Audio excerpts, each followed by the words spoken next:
बिस्मिल्लाहिर्रहमानिर्रहीम। इस वीडियो में हम ऑन न्यूज़पेपर में से वोकैबलरी के कुछ इंपॉर्टेंट वर्ड्स सीखेंगे। ये वर्ड्स एडिटोरियल और ओपिनियन सेक्शन में से लिए गए हैं। 5 वर्ड्स हैं जो आज हम इस वीडियो में समझने की कोशिश करेंगे। इन तमाम वर्ड्स के जो सेंटेंसेस हैं वो भी डॉन न्यूज़पेपर में से ही एक्सट्रैक्ट किए गए हैं।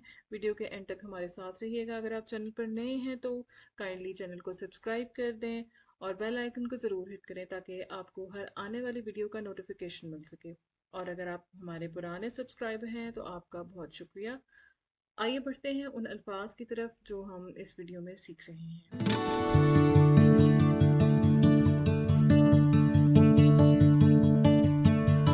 पहला लफ्ज़ जो हम सीख रहे हैं आज वो है एस्पर्शंस। एस्पर्शन का मतलब होता है किसी के ऊपर बहतान या इल्ज़ाम लगाना।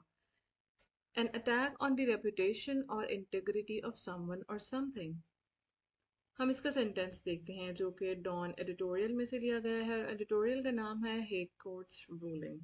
ये रिसेंटली जो इंडस वाटर ट्रीटी के हवाले से इंडिया और पाकिस्तान में एक कॉन्फ्लिक्ट रहा था उसके हवाले से रूलिंग है।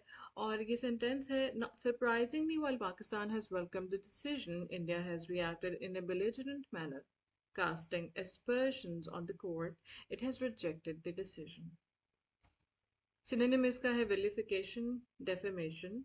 उर्दू में इसको कहेंगे बहतान, तुहमत, इल्ज़ाम, इफ्तरा परदाजी, नुकसान रसा, तनकीद।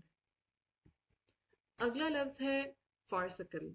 फार्सिकल एडजेक्टिव है और फार्सिकल का मतलब होता है मज़हका खेज, silly and not worth taking seriously, relating to or resembling farce, especially because of the absurd or ridiculous aspects। Sentence देखते हैं। This farcical assumption suggests that Pakistan has the power to control the decision-making process of independent international institutions।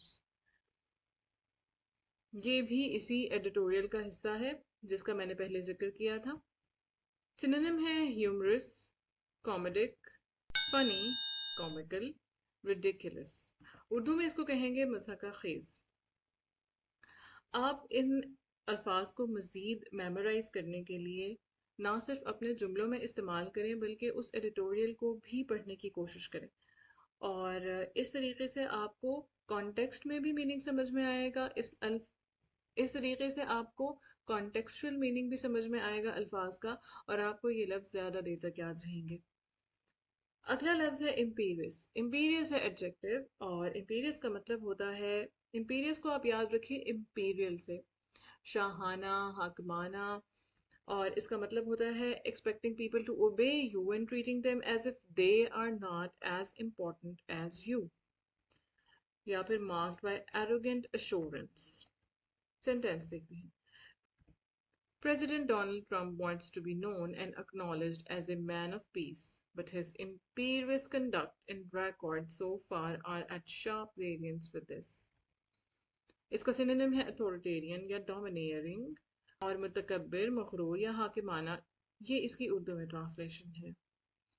अगला लफ्ज़ है cart blanch. ये noun है और इसका मतलब होता है द कंप्लीट फ्रीडम और authority to do whatever you like, यानी कि आपको एक क्लीन चिट मिल जाना किसी चीज़ के लिए। हम सेंटेंस देखते हैं। This has given Israel carte blanche to continue its killing spree and create a catastrophic humanitarian crisis in Gaza. इसके सिनोनिम है फ्री हैंड या फिर ब्लैंक चेक और उर्दू में हम इसको कहेंगे इख्तियार कुल्ली या फिर खुली छूट। आप कार्ट ब्लांच को अपने सेंटेंस में कैसे इस्तेमाल कर सकते हैं हमें वीडियो के कमेंट सेक्शन में बताइए। अगला लफ्ज़ है डिसइनजेन्युअस। डिसइनजेन्युअस को आप जेन्युइन से याद रखिए। डिसइनजेन्युअस एक तरह से डिसऑनेस्ट का सिनोनिम है। डिसइनजेन्युअस का मतलब होता है not sincere, specially when you pretend to know less about something than you really do. जैसे it is disingenuous to argue Trump's intervention was the decisive factor when it was nuclear deterrence that prevented the outbreak of all-out war। इसके synonym है dishonest, deceitful, अनट्रूथफुल। Urdu में इसको हम कहेंगे Ibnul वक्त या फिर जमाना साज।